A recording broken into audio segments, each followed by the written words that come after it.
Hai semuanya, welcome to Urban Eye Talk, the young voice of urban planning.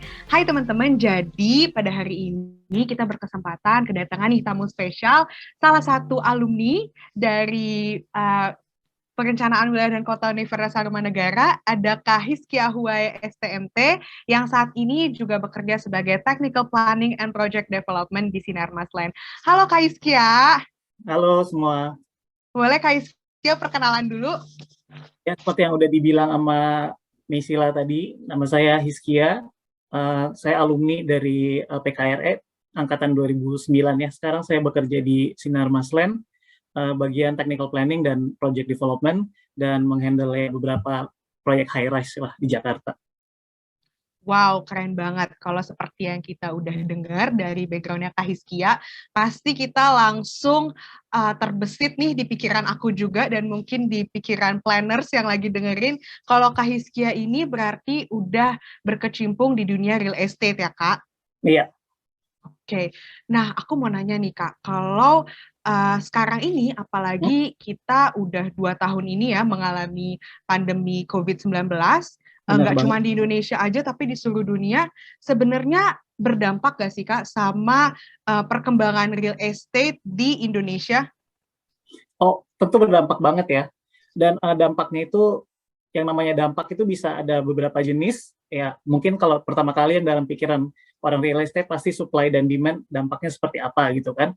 Supply and demand memang berdampak banget gitu. Dan memang namanya properti ada siklus kan. Ada siklus, Ya. kadang dia naik, kadang dia turun gitu. Dan sebelum pandemi bahkan di Jakarta misalnya gitu ya, beberapa sektor memang lagi berada di siklus yang melemah gitu. Misalnya office dan apartemen, itu memang belakangan sejak sebelum 2020 memang secara demand sudah mulai menurun karena banyak konstruksi yang tiba-tiba cepat banget gitu kan, kayak banyak investor masuk. Ya, konstruksi cepat banget, kayak kita lewat daerah Tamrin gitu, tiba-tiba cepat banget gitu pengembangannya, sehingga sempat menyebabkan supply itu lebih tinggi daripada demand. Cuman semua ada siklusnya gitu. Dan banyak yang proyeksi waktu itu kalau 2022 bakal jadi tahun di mana siklus itu kembali naik ke atas, tapi kenyataannya COVID berkata lain gitu ya. Jadi memang COVID itu memberikan dampak kepada demand gitu. Dan dampak yang berikutnya adalah dampak terhadap perkembangan, bukan hanya itu, tapi COVID juga merevolusi bagaimana kita mendesain properti gitu. Jadi bagaimana office itu mulai memikirkan ulang bagaimana sih desain office yang sehat gitu ya. Terus bagaimana sih mungkin banyak pengembang atau property management yang dulu nggak memikirkan harus ada misalnya HEPA filter gitu ya, filter untuk properti untuk AC-nya pakai HEPA filter dan segala macam. Sekarang mungkin mereka memikirkan itu karena akan jauh lebih menarik bagi calon tenan gitu misalnya. Atau misalnya rumah atau apartemen juga gitu ya. Jadi panjang banget lah yang bisa dibilang dari dampak COVID ini gitu. Jadi ada positifnya, ada negatifnya juga. Oke, jadi seperti tadi yang udah Kak Hizkia bilang, ternyata memang banyak banget ya dampak dari si COVID ini yang selama 2 tahun itu ke properti, mulai dari demand juga berdampak bahkan sampai ke revolusi desain properti, ya kan? Betul. Kalau misalkan aku juga pengalaman pribadi, sekarang aku kalau ke kafe itu lebih suka kafe yang terbuka atau ke Betul mall yang ya. ada ruang terbukanya, ngerasa lebih Bener safe. banget. Sekarang kan desain bangunan Jakarta, kafe-kafe gitu, mereka sekarang lebih suka yang semi-semi open space gitu ya kan, Iya, karena itu lebih menarik gitu. Itu juga salah satu implikasi dari adanya pandemi gitu ya. betul. Iya, kayak entah kenapa sekarang lebih ngerasa aman aja ya kalau misalkan yang Betul. outdoor kebanding harus indoor berjam-jam. Ya, bener banget. Oke. Nah, kalau misalkan tadi secara keseluruhan di Indonesia ternyata perkembangannya itu ada beberapa aspek ya, kayak Ya, sangat banyak gitu loh yang berkembang dari sebuah properti sebelum dan sekarang di masa pandemi. Nah, kalau misalkan tadi kita bahas di Indonesia, mungkin sekarang kita lebih spesifik di Jakarta dan di luar Jakarta. oke. Kira-kira ada nggak sih Kak perbedaan perkembangan real estate di Jakarta ataupun di luar Jakarta? Oh, tentu ada banget ya, ada banget karena kita tahu sekarang pusat ekonomi kita adalah Jakarta dan ibu kota kita adalah Jakarta, sehingga itu punya implikasi terhadap pengembangan properti juga di Jakarta ya, pengembangan real estate gitu. Perbedaannya apa? Yang pertama tentunya karena Indonesia ini kan beberapa dekade ini Jakarta sentrik banget gitu kan, sehingga pengembangan properti itu sangat kaya di Jakarta karena demand-nya ada gitu. semua properti itu ada di sini gitu. Mulai dari yang low rise, landed residensial, sampai yang high rise, office, terus habis itu mall, terus habis itu special property. Special property itu misalnya convention center kayak gitu. Semuanya ada di Jakarta gitu. Dan nggak semua daerah Indonesia punya kompleksitas yang tinggi seperti Jakarta, karena pusat perekonomian kita memang di Jakarta, dan ya itu yang tadi saya bilang ya, sangat Jakarta sentrik banget gitu. Sedangkan di daerah masih sangat bergantung kepada specialty dari daerah itu gitu. Misalnya Bali, obviously pasti hotel ya, hospitality gitu kan. Terus misalnya apa ya, misalnya Serang gitu misalnya, pasti kan lebih banyak industri gitu kan, yang berkaitan dengan pelabuhan dan sebagainya gitu ya. Jadi Jakarta ada semuanya dari industri sampai komersial sampai mixed use yang besar banget, sedangkan di Indonesia yang lain belum tentu seperti itu. Yang kedua, perbedaannya adalah culture ya, culture juga berbeda. Jadi karena culture itu ada, culture itu kan berkaitan dengan preferensi orang ya. Jadi itu juga berdampak terhadap demand dan otomatis bagaimana developer merespons pengembangan properti. Misalnya di kota-kota Indonesia yang yang sudah metropolitan, maksudnya bukan Jakarta tapi sudah metropolitan, bisa dibilang misalnya Medan, Surabaya gitu ya, Makassar gitu. Dia udah mulai banyak tuh apartemen gitu-gitu kan. Tapi secara culture orang sana sebenarnya belum tinggal di high rise gitu. Betul. Jadi mereka membeli properti itu seperti membeli emas gitu, yang cuma didiemin aja gitu. Ya syukur-syukur mereka sewain gitu. Tapi ada juga yang beli, benar-benar beli dan didiemin, bahkan dia nggak sewakan karena dia nggak mengerti apa, maksudnya dia nggak memanfaatkan aset itu untuk dia mencari apa yield gitu, buat disewain, yield sewa dan segala macam. Dia benar-benar beli karena dia anggap ya udah ini dia seperti membeli tanah lah, anggap aja ini simpenan gitu kan, sampai kapan baru dia bisa jual lagi. Ya nggak salah sih, cuman culture itu juga membuat perbedaan adanya supply dan demand gitu ya. Itu yang membedakan Jakarta dan bukan Jakarta gitu. Dan untuk Indonesia yang non metropolitan lebih beda lagi. Indonesia non metropolitan maksudnya yang bukan nggak terlalu urban lah gitu. Ya tentunya mungkin pengembangan properti yang masif masih sangat terbatas ya, karena belum ada demand-nya juga gitu.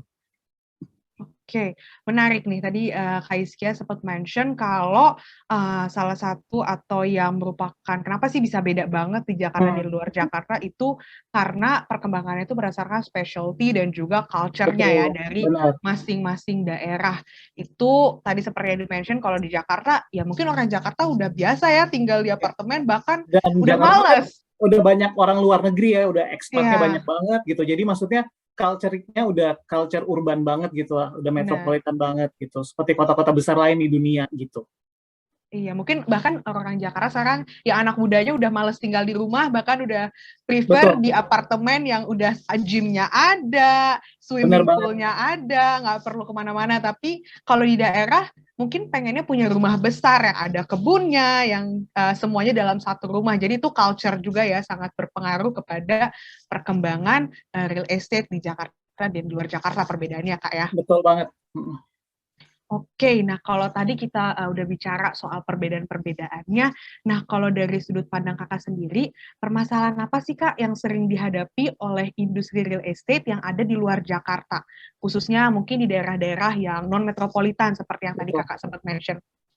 Oke, kalau di luar Jakarta, mungkin bahkan di luar Jabodetabek ya bisa dibilang, karena Jabodetabek juga perkembangannya sangat cepat banget, dan memang karena Jakarta juga infrastrukturnya sudah lengkap dan sampai merembet ke samping-samping gitu ya. Yang pertama, di daerah itu ada tanahnya ada, tapi nggak ada demand gitu.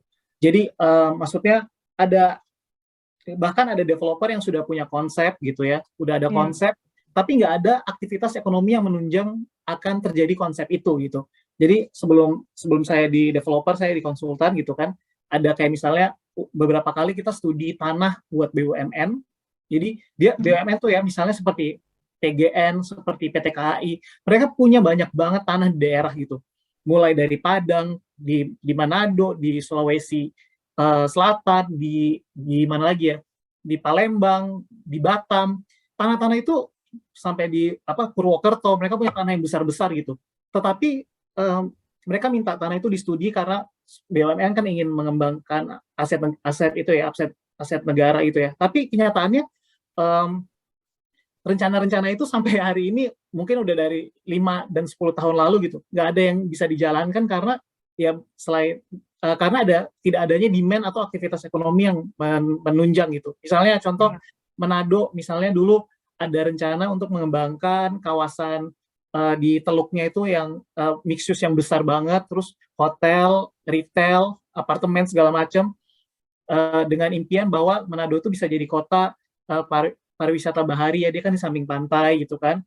Tapi kenyataannya adalah ternyata nggak ada aktivitas pariwisata yang cukup signifikan sampai meyakinkan bahwa kita butuh pengembangan properti yang skala besar gitu. Jadi bisa dibilang ada konsep, bukan cuma Manado, Bitung, Sulawesi Selatan juga ada banyak lah, ada konsep resort yang di tengah pulau dan segala macam, di studi, bahkan ada investor Malaysia yang udah tertarik dan sebagainya, tapi selalu mentok di desain dan mungkin akan berjalan entah ya berapa tahun lagi, tapi masalahnya adalah tidak ada aktivitas ekonomi yang bisa menunjang itu gitu, yang nomor satu. Kedua adalah infrastruktur ya, infrastruktur juga pengaruh banget. Mungkin ada developer yang punya tanah besar-besar gitu, tapi ternyata tanah besarnya itu belum terhubung dengan pusat kegiatan atau tempat tinggal orang di daerah tersebut gitu. Ya sama aja si developer harus menunggu dong sampai terjadi koneksi lah antara si titik A dan titik B ini sampai orang bisa menuju ke tempat pengembangan yang mereka akan kembangkan gitu. Jadi infrastruktur tuh ngaruh banget. Karena kan sebelum ada struktur harus ada infrastruktur kan, selalu kita bilang infrastruktur itu yang paling penting banget untuk mencapai suatu tempat, untuk menyiapkan ada struktur kita perlu infrastruktur. Nah itu juga masalahnya di beberapa daerah, mungkin ada developer yang udah ingin banget ini tanah ini nih potensial banget dikembangkan jadi perumahan atau mungkin jadi resort tapi kenyataannya adalah itu ya nggak ada infrastruktur yang memadai gitu.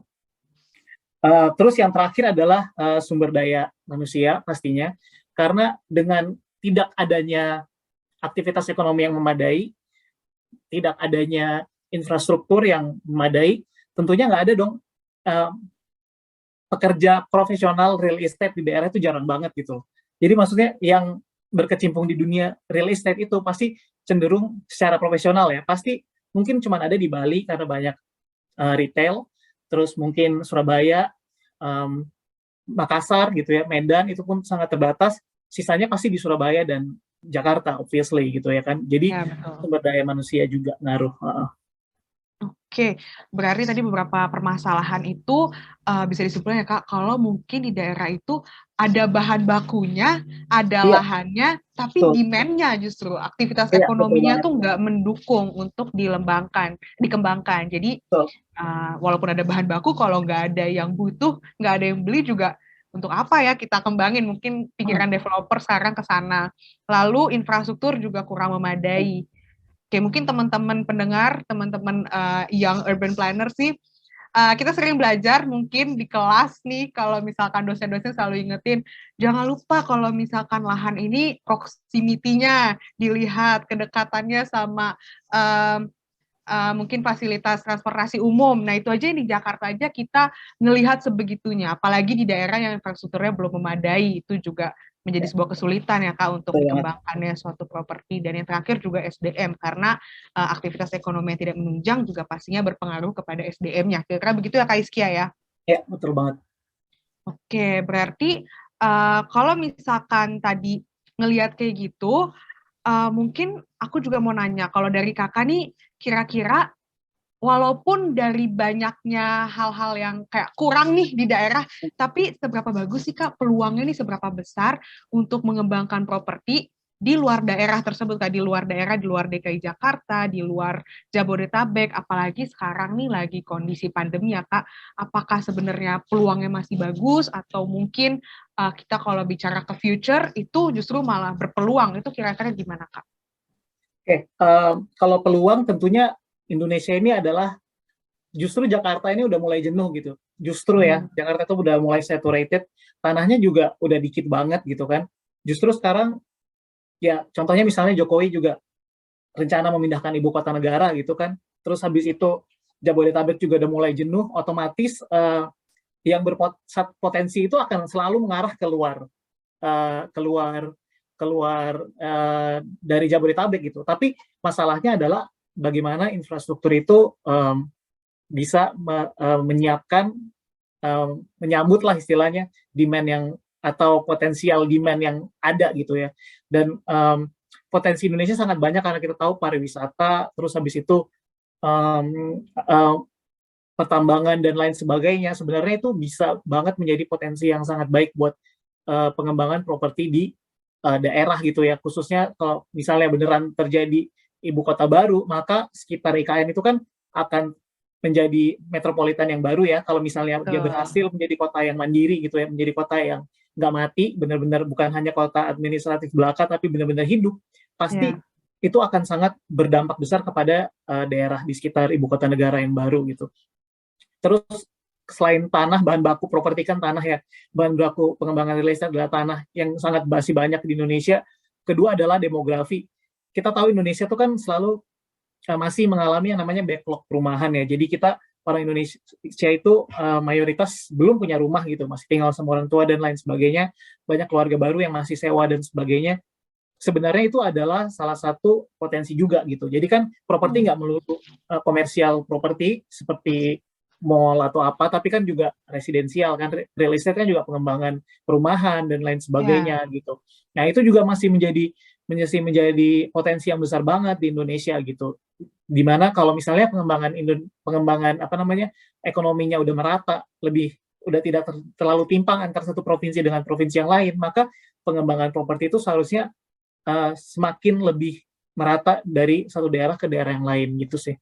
Masih ada potensi yang besar gitu ke depannya.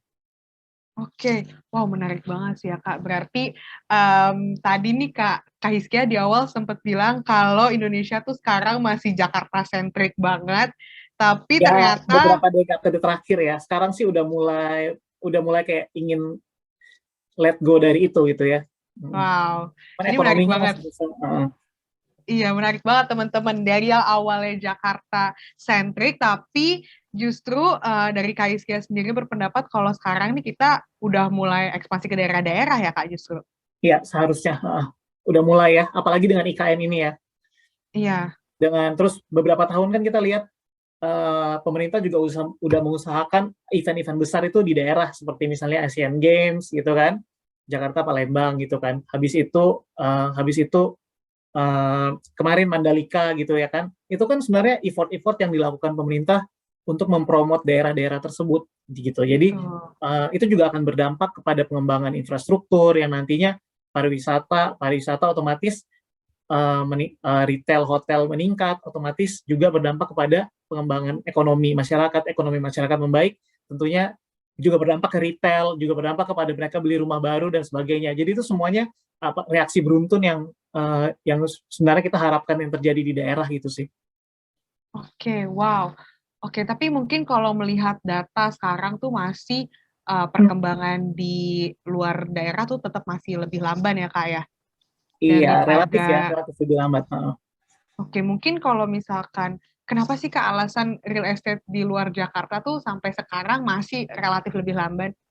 Ya itu Perkembangan. karena tadi sangat berkaitan dengan kekurangan yang tadi itu, belum ada aktivitas ekonomi yang bisa sampai bikin pengembangan properti itu meyakinkan developer supaya terjadi pengembangan properti yang cukup signifikan gitulah. Dan demand-nya juga mungkin belum ada ya. Kita bisa lihat aja dari perbedaan UMR lah, misalnya Jakarta dan misalnya Jogja gitu, itu kan jauh banget kan, bisa lebih dari setengah mungkin ya. Nah maksudnya itu kan juga berkaitan dengan daya beli properti gitu kan. Jadi memang kegiatan ekonomi itu sangat berkaitan dengan demand dan pengembangan properti di daerah gitu sih. Oke, jadi benar-benar supaya si perkembangan real estate-nya ini lebih cepat, ya tentu saja harus dibarengin sama aktivitas ekonomi di daerah tersebut ya Kak ya? Ya, betul. Karena sebenarnya real estate itu kan salah satu dari sektor ekonomi. Jadi walaupun memang dia melibatkan aspek perencanaan, arsitektur, urban design dan sebagainya, tapi itu kan salah satu aspek ekonomi. Real estate itu salah satu dari indikator ekonomi gitu. Kalau misalnya ekonominya bagus, pengembangan real estate-nya juga bagus gitu. Oke, wow ini menarik banget. Jadi indikator ekonomi sama perkembangan real estate itu tentunya benar berjalan seiringan ya Kak Ya, ya. iya betul, seharusnya. Oh, oke. Mungkin kalau misalnya luar daerah, Kak Hizkia boleh kasih contoh nih ke teman-teman pendengar yang mungkin sekarang udah cukup lebih baik perkembangannya nih daerah di luar non metropolitan, tapi perkembangannya udah jauh lebih baik sekarang. Apa ya?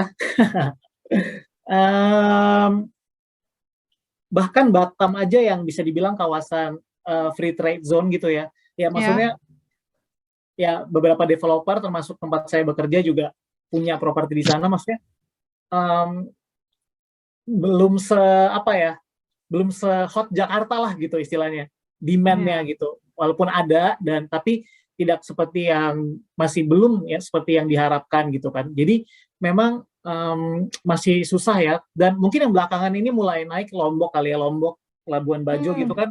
Iya, iya Kan benar. belakangan ini lagi booming gitu. Ya, cuman kita harapkan pengembang booming pariwisata di sana itu bukan cuman kayak sebentar kayak musiman Seasonal, ya ya seasonal betul. 2-3 tahun aja. Kita harapkan dia sustain kayak Bali kan. Kalau sustain kayak Ya. Bali otomatis kalau sustain kayak Bali otomatis akan berdampak kepada perekonomian dan juga investasi maupun ekonomi masyarakat lokal. Jadi mereka bisa beli properti, mungkin bisa beli rumah gitu. Sedangkan Ya. investor juga berani bikin hotel dan lain sebagainya. Jadi semuanya chain reaction gitu ya. Dan berharap supaya daerah-daerah itu bisa lebih berkembang lagi sih. Iya, dan juga berdampak ke daerah-daerah sekitarnya juga ya, Kak, ya? Bener banget. Sehingga bisa lebih berkembang.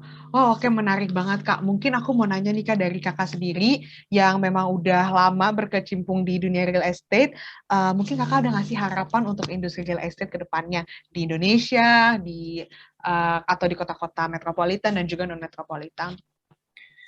Harapannya tentunya supaya kedepannya industri properti juga semakin baik dan kita berharap setelah COVID ini selesai siklus properti ini bisa kembali naik lagi lah gitu karena memang udah jenuh banget kalau nanti teman-teman udah pada kerja di real estate mungkin di corporate real estate misalnya kerja di developer gitu ya terlibat dalam proses perencanaan gitu kayak sedih sih 3 tahun kita misalnya merencanakan proyek nggak jadi launching misalnya dan itu Ya. memang terjadi gitu kita merencanakan proyek udah 3 tahun tinggal IMB dan segala macam tapi nggak jadi launching karena kita tes market kayaknya orang belum mau beli gitu jadi Hmm. memang cukup menyedihkan gitu jadi tapi kita positif bahwa ini adalah siklus ya dengan catatan COVID selesai kita berharap supaya siklusnya kembali normal dan properti itu bisa hidup lagi gitu dan perekonomian juga semakin pulih gitu ya juga terutama Oke. untuk daerah supaya for now mungkin Indonesia sangat bergantung sama pariwisata untuk menjadi trigger utama pengembangan properti ya. Ya, Ya. semoga juga semakin semakin baik sih. Oke. Kak, mungkin aku juga mau tanya sedikit nih, kalau tadi sempat Kakak juga mention, nih kita udah mau 3 tahun mungkin ya, pandemi benar-benar menyerang real estate. Tapi kalau lihat-lihat sekarang nih banyak jurnal-jurnal yang keluar nih yang baru dipublikasi kalau diprediksikan nih 2022 nih bakal menjadi puncaknya si corona atau 2022 nih semoga diprediksinya akan Akhirnya selesai gitu. nih. Iya, akan berakhir nih. Banyak nih jurnal yang Ya, udah mulai memprediksi itu. Nah, dari prediksi-prediksi yang ada nih Kak, ada dampaknya nggak sih ke perkembangan real estate? sekarang tuh kita dari developer masih wait and see aja kita bilangnya wait and see, investor juga wait and see karena kita nggak tahu. Tapi Ya. kalau kita berasumsi bahwa um, misalnya pandemi selesai tahun ini, mungkin sektor yang akan recover pertama kali adalah mungkin landed residensial ya mungkin ya karena Oke. orang Indonesia itu pasti masih ingin beli rumah gitu kan. Jadi Setuju. data BI kemarin saya cek itu data BI penurunan harga properti itu masih turun. Jadi masih di bawah inflasi gitu. Yang tumbuh pun masih Oke. di bawah inflasi. Jadi kalau nggak salah Wow. kalau nggak salah itu residensial itu tumbuhnya cuman 1,4%. Sedangkan properti residensial itu on average tumbuhnya 0,35%. Sedangkan inflasi kan 3%-an ya Indonesia ya tahun Ya. lalu. Uh, jadi kalau inflasi itu kan kenaikan harga-harga kan, biaya konstruksi itu biasa naiknya relatif lebih tinggi. Jadi misalnya, dan tergantung pada harga material. Jadi misalnya harga besi dunia naik di atas harga inflasi Indonesia, berarti biaya konstruksi itu cenderung naik di atas harga inflasi gitu, di atas inflasi gitu. Sedangkan harga properti dia naiknya di bawah inflasi. Otomatis kan sebenarnya kalau secara hitung-hitungan kasar developer udah rugi nih, karena construction cost naiknya lebih tinggi daripada harga jualnya gitu kan. Nah itu yang apa ya namanya menjadi tantangan sih kayak gitu. Jadi apa namanya jadi indikator bahwa perlambatan pertumbuhan itu lagi terjadi gitu. Dan dan cuma bisa kita berharap supaya kedepannya itu bisa lebih baik lagi gitu kedepannya gitu. Tapi gitu, tapi proyeksinya kalau kita lihat hitung-hitungannya tadi kan tanya setelah pandemi gitu kan, setelah pandemi seperti apa gitu. Kalau residensial pasti kembali gitu. Tapi kalau office dan apartemen proyeksinya sih butuh lebih dari tahun ini. Jadi misalnya dia corona selesai tahun ini, berarti mungkin dia akan recover 2 atau 3 tahun lagi. Mungkin udah mulai menunjukkan tanda-tanda kenaikan harga misalnya, tapi nggak akan tinggi banget, nggak langsung 5%, karena inflasi kita aja 3% gitu kan. Sedangkan historically kemarin naik harga properti 0 sampai 1% misalnya. Habis itu pasti developer akan naikin harga pelan-pelan 2%, 3% misalnya gitu. Sesuai dengan kenaikan daya beli dan inflasi gitu. Dan sehingga membutuhkan beberapa tahun untuk mencapai kenaikan yang bisa dibilang, oh udah signifikan nih, udah siklusnya udah membaik nih gitu. Apalagi sekarang kita kan masih bisa dibilang oversupply. Office itu oversupply di Jakarta. Jadi kalau teman-teman lewat Tamrin dan Kuningan, SCBD kan banyak banget kantor yang kosong. Kalau malam-malam lewat, kalau teman-teman malam-malam lewat gitu, lewat jam 11 lah gitu, gedung-gedungnya mungkin sebagiannya gelap gitu, yang nyala cuma beberapa lantai gitu. Itu kan butuh beberapa tahun untuk mengisi gitu. Nggak mungkin setelah COVID selesai langsung dia masuk, nggak mungkin kan. Pasti ekonomi membaik dulu, lalu tenants, itu kan juga dampak ekonomi. Tenants, oh ya saatnya nyawa lagi nih di Jakarta nih, masuk lagi. Tapi itu pun masih ada tantangan lagi kalau buat office. Kalau office cukup panjang sih, karena office tuh trennya sekarang ya co-working gitu loh gitu. Yang startup udah nggak mau lagi dia keluar modal buat beli atau sewa. Dia sekarang sewa per jam gitu, per orang gitu, per hari gitu kan. Jadi mungkin masih butuh waktu yang cukup signifikan untuk recover gitu. Jadi sangat tergantung dari sektornya banget gitu. Kalau misalnya residensial landed mungkin bisa langsung, sedangkan yang lain butuh waktu. Kalau perhotelan kayaknya Indonesia orangnya lagi suka banget jalan-jalan, dan kalau misalnya staycation, ya lagi suka banget staycation, udah capek karena 2-3 tahun di dalam rumah doang. Dan mungkin orang luar negeri juga, orang Australia mungkin, orang Singapura, orang Jepang mungkin juga kangen gitu ke Bali atau ke, nggak tahu ya mereka kangen ke Jakarta atau enggak, tapi mereka udah kangen, mungkin mau lihat Labuan Bajo gitu kan. Itu juga begitu dibuka border pasti mereka akan datang kan. Itu juga mungkin almost immediately akan mempengaruhi perhotelan juga gitu. Jadi tergantung sektor banget gitu. Oke, berarti sekarang nih dari industri real estate atau properti itu masih wait and see dulu. Iya, benar banget. Apakah benar nih tahun ini benar-benar selesai, dan kalaupun pandeminya selesai, mungkin sekarang nanti yang diproyeksikan akan lebih cepat untuk recovery itu residential landed house atau mungkin perhotelan gitu ya Kak. Tapi untuk office masih butuh beberapa tahun lagi untuk recover. Betul banget. Wow, menarik banget, insightful banget sih Kak, benar-benar belajar banyak banget. Mungkin terakhir Kak, buat teman-teman listener nih, untuk para young urban planners, Kakak ada pesan atau kesan nih yang mau diceritain, atau teman-teman Ima Planta yang lagi denger? Buat teman-teman Ima Planta, tetap semangat ya, maksudnya gue udah lama nggak terlibat, udah nggak lama nggak in touch sama Ima Planta, walaupun dulu juga pengurus gitu kan, tapi ya semoga semakin ini aja ya, semakin dekat gitu ya Ima Planta, dan juga dengan senior-senior loh, karena supaya channel kalau ada kenal sama senior yang kerja di developer atau di konsultan kan juga memberikan channel lah gitu kalau misalnya lulus gitu kan bisa cari Betul. kerja gitu kan salah satunya.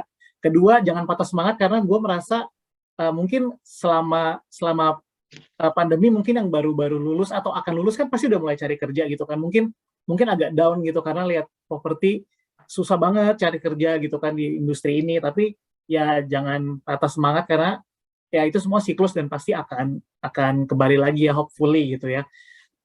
Terus memperkaya ilmu aja sih, jadi memperluas, expand your horizon supaya bisa kalau lebih kompetitif aja gitu, karena semakin banyak ya kampus lain juga yang belajar soal real estate gitu.